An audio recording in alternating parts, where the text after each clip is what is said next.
Joe Biden has clinched the 2024 Democratic presidential nomination. Donald Trump is poised for the Republican nomination to be confirmed today as well, with 4 states holding primaries.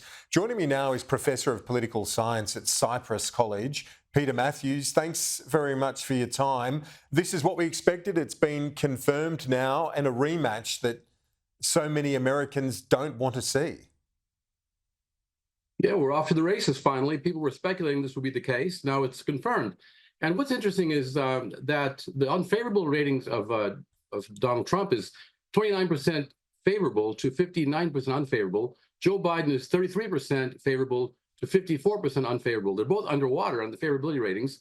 And yet Biden is he's got a good chance of winning, but so does Trump. I mean, it's very close, 45% each in terms of a tie poll for the nationwide vote. But in Georgia, Trump actually polled twice as many votes as Biden, even though Biden won by a large percent on the Democratic side and Trump on the Republican side. But Trump had twice as many votes as Biden in the Georgia primary. That's instructive of something or the other.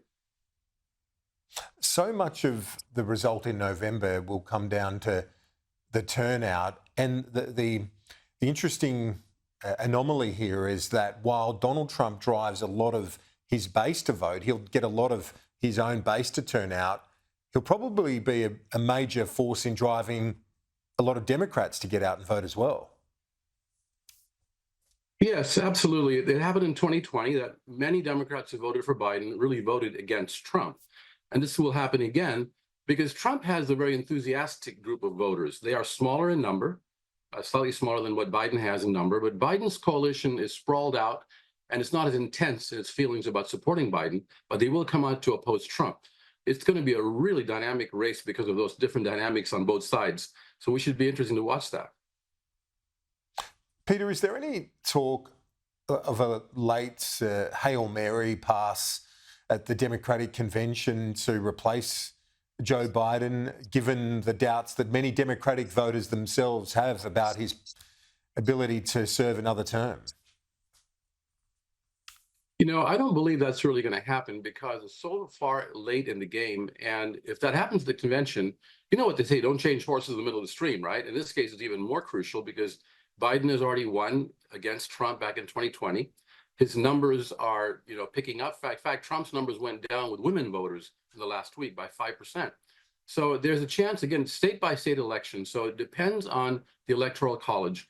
And if Biden can hold on to those swing states, which he's a little weak on right now in some of them, because in Michigan, he's behind Trump, mainly because many of his voters that would support him may stay home. They voted uncommitted during the primary because they were upset with him on his position on Gaza.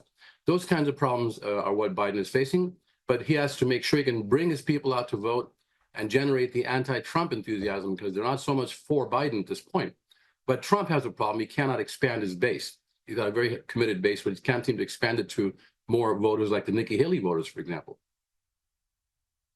Yeah, it's such an interesting dynamic we're looking at in 2024. Just finally, one thing we do know, Peter, is there's still a long way to go, really an eternity in politics.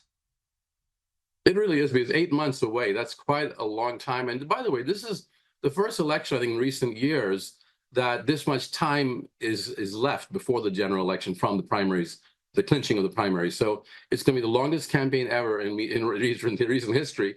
And it'll be interesting to see what could happen, what faux pas might occur. I would like to say that it's important the American people focus on the issues, though. There are two very different, distinct approaches to politics and to the future each candidate has on economic policy, on foreign policy, as well as on their personal lives and their personal characters. So people should be paying attention and vote accordingly.